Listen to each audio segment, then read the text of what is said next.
अवकाश नकदीकरण, leave encashment. छुट्टी का नकदीकरण सरकार द्वारा अपने सेवानिवृत्त कर्मचारियों को दिनांक 1 जनवरी 2017 से दिए जाने वाले सेवानिवृत्ति लाभों में से एक है। 30 सितंबर 1977 इस योजना के तहत कर्मचारियों को सेवानिवृत्ति के समय औसत वेतन पर अप्रयुक्त छुट्टी के नकदीकरण का लाभ 300 दिनों की अधिकतम सीमा के अधीन स्वीकार्य होगा। निम्नलिखित श्रेणियों के संबंध में 1 जुलाई 1997 ए. सेवानिवृत्ति की आयु प्राप्त करने पर सेवानिवृत्ति। बी. ऐसे मामले जहां किसी रेलवे कर्मचारी की सेवा सार्वजनिक सेवा के हित में सेवानिवृत्ति की तारीख से आगे बढ़ा दी गई हो। सी. स्वैच्छिक समय पूर्व सेवानिवृत्ति पूरी तरह से और स्थायी रूप से अक्षम घोषित। डी.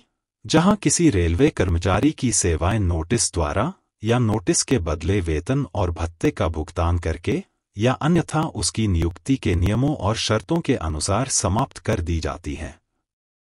ई. सेवानिवृत्ति के बाद पुनः रोजगार की समाप्ति के मामले में। च. सेवा के दौरान रेलवे कर्मचारी की मृत्यु के मामले में मृतक के परिवार को। छ. सेवानिवृत्ति की तैयारी के लिए छुट्टी के मामले में। ज. रेलवे कर्मचारी के किसी औद्योगिक प्रतिष्ठान में स्थानांतरण के मामले में। और आय. केंद्रीय सार्वजनिक क्षेत्र के उपक्रमों में एक रेलवे कर्मचारी के अवशोषण पर। एक रेलवे कर्मचारी जो इस्तीफा देता है या सेवा छोड़ता है, वह सेवा समाप्ति की तारीख पर औसत वेतन पर छुट्टी के संबंध में अपने खाते में ऐसी आधी छुट्टी की सीमा तक अधिकतम 150 दिनों के अधीन नकद समकक्ष नकद का हकदार होगा। केंद्र सरकार के नागरिक कर्मचारियों के संबंध में छुट्टी के नकदीकरण से संबंधित छठे केंद्रीय वेतन आयोग की सिफारिशों पर सरकार द्वारा लिए गए निर्णयों के परिणामस्वरूप अर्जित अवकाश और अर्ध वेतन अवकाश दोनों को कुल सीमा के अधीन छुट्टी के नकदीकरण के लिए माना जाएगा। 300 दिन। अर्जित अवकाश के लिए देय नकद समतुल्य राशि अपरिवर्तित जारी रहेगी। हालांकि आधे वेतन अवकाश के लिए देय नकद समतुल्य अवकाश वेतन के बराबर होगा, जैसा कि आधे वेतन अवकाश के लिए स्वीकार्य है। साथ ही अवकाश वेतन पर देय महंगाई भत्ता, पेंशन और पेंशन समकक्ष या देय अन्य सेवानिवृत्ति लाभों के कारण कोई कटौती किए बिना अर्जित अवकाश में कमी को पूरा करने के लिए आधे वेतन में कोई कटौती की अनुमति नहीं होगी। अब से आधे वेतन वाले घटक के लिए नकद समतुल्य की गणना नीचे बताए गए तरीके से की जाएगी। आधे वेतन अवकाश घटक के बदले में नकद भुगतान सेवानिवृत्ति की तिथि पर स्वीकार्य आधा वेतन अवकाश वेतन और उस तिथि पर स्वीकार्य महंगाई भत्ता को 30 से विभाजित किया जाता है और अर्जित अवकाश के योग के अधीन आधे वेतन अवकाश के दिनों की संख्या से गुणा किया जाता है और एचपीएल क्रेडिट पर 300 दिनों से अधिक नहीं। ये आदेश 1 सितंबर 2008 से प्रभावी होंगे। निम्नलिखित शर्तों के आधार पर आदेशों के प्रभावी होने की तिथि को 1 सितंबर 2008 के बजाय 1 जनवरी 2006 तक संशोधित करने का निर्णय लिया गया है। संबंधित प्रशासनिक मंत्रालय द्वारा संबंधित पेंशन भोगियों से इस आशय के आवेदन प्राप्त होने पर पिछले मामलों के संबंध में लाभ स्वीकार्य होगा। 2. उन सेवानिवृत्त लोगों के संबंध में जिन्हें सेवानिवृत्ति की तारीख पर अपने खाते में जमा एचपीएल के नकदीकरण के साथ 300 दिनों की अधिकतम सीमा की अर्जित छुट्टी का नकदीकरण पहले ही मिल चुका है, ऐसे मामलों को फिर से खोलने की आवश्यकता नहीं है। हालांकि ऐसे मामले जिनमें 300 दिनों की अधिकतम सीमा तक पहुंचने में कमी थी, उन्हें फिर से खोला जा सकता है। 3. एचपीएल के संबंध में क्रेडिट पर नकद समकक्ष की गणना ओएम में दिए गए तरीके से यथोचित परिवर्तनों के साथ की जाएगी।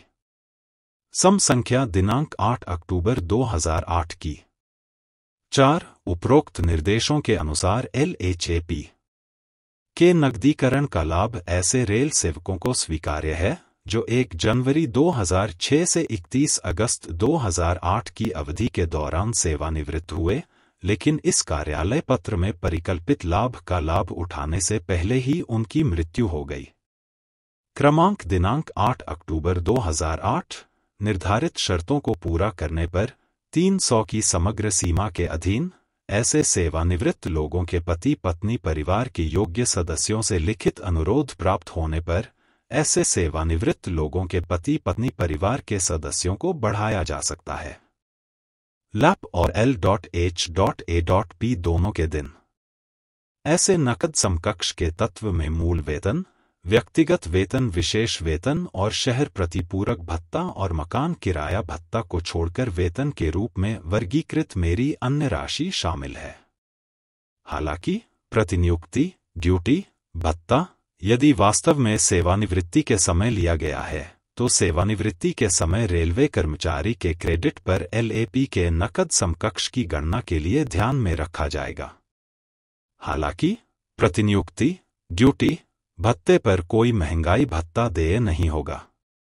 अप्रयुक्त LAP का नकदीकरण उन रेलवे कर्मचारियों को अनुमति दी जाएगी जो अनुशासनात्मक नियमों के तहत सजा के उपाय के रूप में अनिवार्य रूप से सेवानिवृत्त हैं, जहां अनुशासनात्मक प्राधिकारी ने पेंशन की राशि में कोई कटौती नहीं की है। यह ऐसी अन्य सामान्य शर्तों के अधीन होगा जो अवकाश नकदीकरण के संबंध में निर्धारित हैं। जहां सरकारी रेलवे कर्मचारियों को पेंशन, ग्रेच्युटी सहित के रूप में अनिवार्य रूप से सेवानिवृत्त किया जाता है, वहां ऐसी सेवानिवृत्ति के समय अर्जित अवकाश के नकदीकरण का लाभ देने की अनुमति दी जाएगी। एक रेलवे कर्मचारी जो सेवानिवृत्ति के बाद पुनः नियोजित हो जाता है, उसके रोजगार की समाप्ति पर सक्षम प्राधिकारी द्वारा उसके पुनः रोजगार की समाप्ति की तिथि पर उसके खाते में LAP के संबंध में नकद राशि दी जा सकती है, बशर्ते कि अधिकतम 300 दिन, जिसमें वह अवधि भी शामिल है जिसके लिए सेवानिवृत्ति के समय नकदीकरण की अनुमति दी गई थी। ऐसे मामलों में वेतन अन्य सेवानिवृत्ति लाभों के बराबर पेंशन के समायोजन से पहले पुनः रोजगार के पद के पैमाने में तय किया गया वेतन होगा। जहां एक रेलवे कर्मचारी ने सेवानिवृत्ति के समय 180 दिनों के लिए नकदीकरण का लाभ उठाया है, 5वें CPC के अनुसार इसे बढ़ाकर 300 दिन कर दिया गया है। LA.P के संबंध में नकद समतुल्य।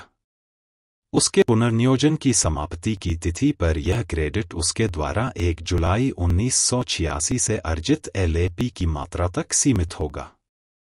जहां एक रेलवे कर्मचारी ने सेवानिवृत्ति के समय 180 दिनों तक नकदीकरण का लाभ नहीं उठाया है, LAP के संबंध में नकद समतुल्य। पुनर्नियोजन की समाप्ति की तिथि पर उसका क्रेडिट LAP तक सीमित होगा। 1 जुलाई 1986 के बाद से अर्जित और साथ ही LAP का अप्रयुक्त भाग।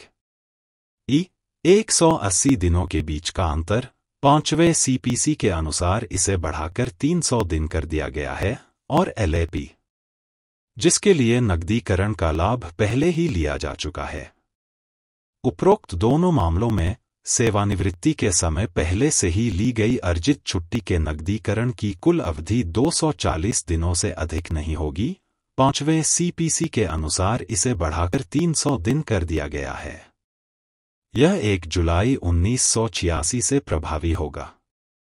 छुट्टी देने के लिए सक्षम प्राधिकारी LA.P के समतुल्य नकद राशि को पूरा या आंशिक रूप से रोक सकता है।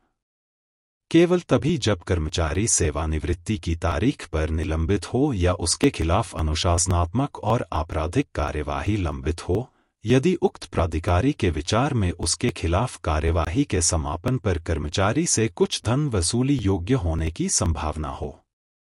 कार्यवाही के समापन पर वह रेलवे बकाया, यदि कोई हो, के समायोजन के बाद रोकी गई राशि का पात्र बन जाएगा। RB का नंबर FE 388 IG 11 दिनांक 7 अगस्त 1989, बाहरी का 196/89